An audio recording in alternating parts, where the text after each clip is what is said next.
डुगडुगी toast.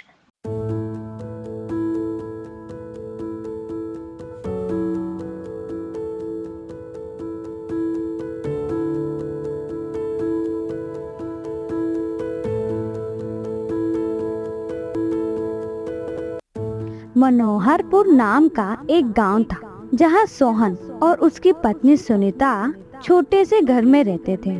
Sohan एक बहुत ही मेहनती व्यक्ति था। वह पास ही के बाजार में एक हलवाई की दुकान पर काम करता था। उस दुकान का मालिक सोहन से दुकान का सारा काम करवाता था और सोहन को पैसे भी बहुत कम देता था।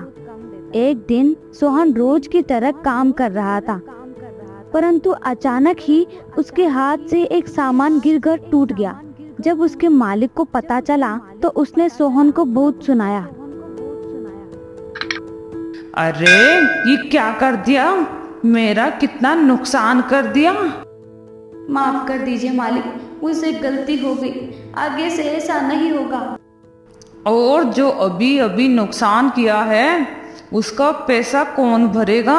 क्या तेरा बाप भरेगा? मालिक, मैं आगे से ध्यान रखूंगा, ऐसी गलती आगे से कभी नहीं होगी। आगे से गलती तो तब होगी जब मैं तुझे काम पर रखूंगा। मैं कुछ समझा नहीं मालिक। समझ कर क्या करना है, निकल जा यहाँ से, दोबारा यहाँ आसपास भी दिखाई भी नहीं देना। ऐसा मत कीजिए मालिक, मेरे पास इसके अलावा और कोई काम नहीं है जिसके द्वारा मैं अपना और अपने परिवार का भरण पोषण कर सकूं। निकल यहाँ से, निकल जा। ऐसा कहकर सेठ सोहन को दुकान से निकाल देता है। सोहन निराश होकर घर लौटता है। तब उसकी पत्नी सोहन से पूछती है, क्या हुआ जी, आज आप जल्दी ही कैसे आ गए? तबीयत तो ठीक है? सोहन कुछ नहीं बोलता है और चुपचाप बैठा रहता है। आप कुछ बोलते क्यों नहीं हो? क्या हुआ है? ऐसे चुपचाप क्यों बैठे हो जी? सोहन ने दुकान की सारी बात बताई। अब क्या करेंगे जी, बिना काम किए तो हमारा खर्च चलना भी मुश्किल है। कुछ ना कुछ तो करना ही होगा। कल सुबह जाता हूँ, अगर कोई दूसरा काम मिल जाए तो।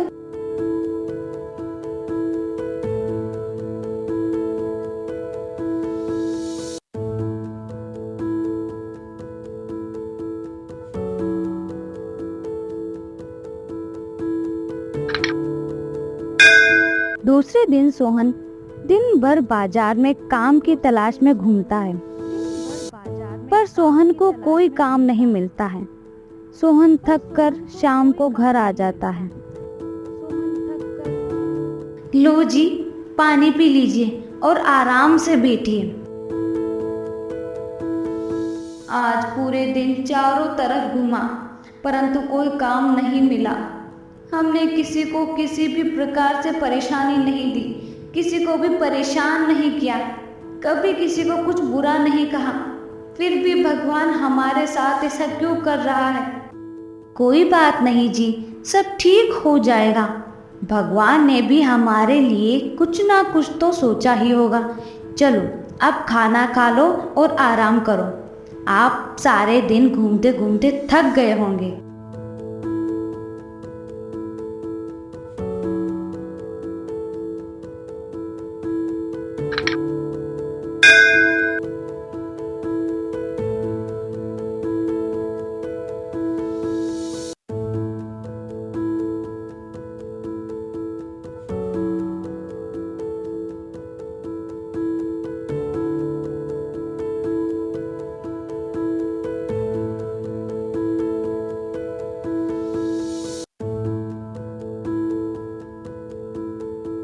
सुबह जब सोहन घर से निकल रहा था, तब सोहन का पुराना दोस्त मिलता है। अरे भाई सोहन, कैसे हो? हाँ भाई, ठीक हूँ, तुम कैसे हो? मैं एकदम ठीक हूँ। तुम कहाँ से आ रहे हो और इतने परेशान क्यों दिखाई दे रहे हो? क्या हुआ? कुछ नहीं भाई, मैं बाजार में सेठ जी के यहाँ दुकान पर काम करके डुगडुगी टोस्ट। अपने परिवार का भरण पोषण कर रहा था, पर अब सेठ जी ने भी एक छोटी सी गलती की वजह से काम से निकाल दिया है। तो इतना परेशान क्यों हो रहे हो? तुम दुकान पर क्या काम करते थे? मैं दुकान पर समोसे बनाया करता था। तो भाई अभी भी यही काम करो जो पहले कर रहे थे। मतलब मैं कुछ समझा नहीं। भाई मतलब ये कि आप अपनी समोसे की दुकान क्यों नहीं लगा लेते? तुम्हें तो बहुत अच्छे समोसे बनाने भी आते हैं, तो अपने हुनर को काम में लो और अपनी एक समोसे की दुकान खोलो। और अगर कोई समस्या आती है तो आप मुझे बता सकते हो, मैं आपकी पूरी सहायता करूँगा। ऐसा तो मैंने सोचा ही नहीं था। मेरे दिमाग में ये बात आई कैसे नहीं? कोई बात नहीं, जब जागो तभी सवेरा। तुम अब कल से ही अपनी समोसे की दुकान लगाओ और अपनी दुकान का श्री गणेशाय करो। हाँ भाई हाँ, मैं कल से ही अपनी दुकान शुरू कर दूंगा। ये बोलकर सोहन वहाँ से घर की ओर चला गया।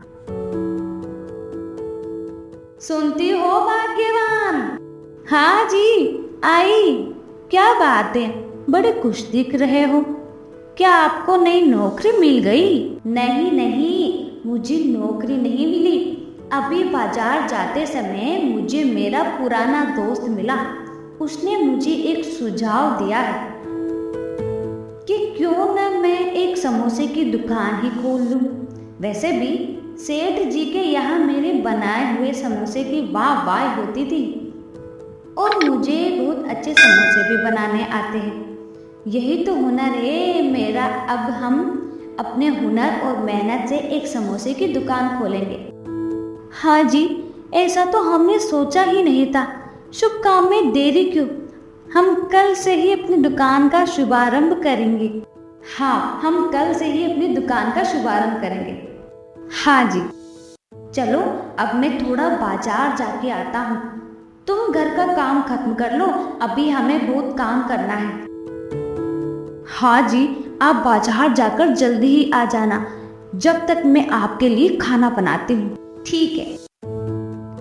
इसके बाद सोहन बाजार चला गया और बाजार में दुकान के लिए सामान लेते लेते शाम हो गई।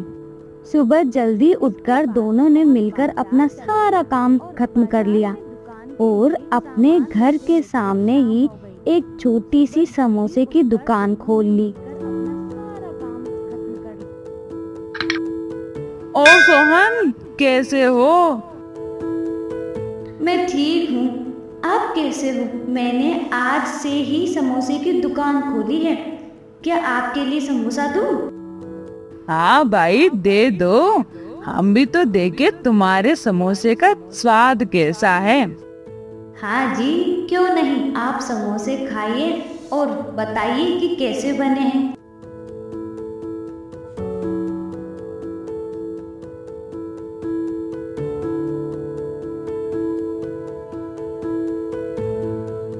वाह, मजा आ गया सोहन भाई, क्या समोसे बनाते हो तुम।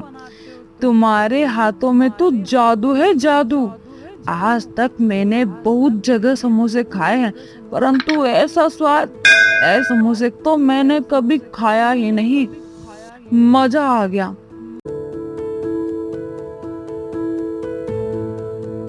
देखते ही देखते सोहन की दुकान पर लोगों की भीड़ जमा हो गई और सोहन के सारे समोसे खत्म हो गए। ये सब देखकर सोहन और सुनीता बहुत खुश हुए। इतने में सुनील वहाँ आ गया।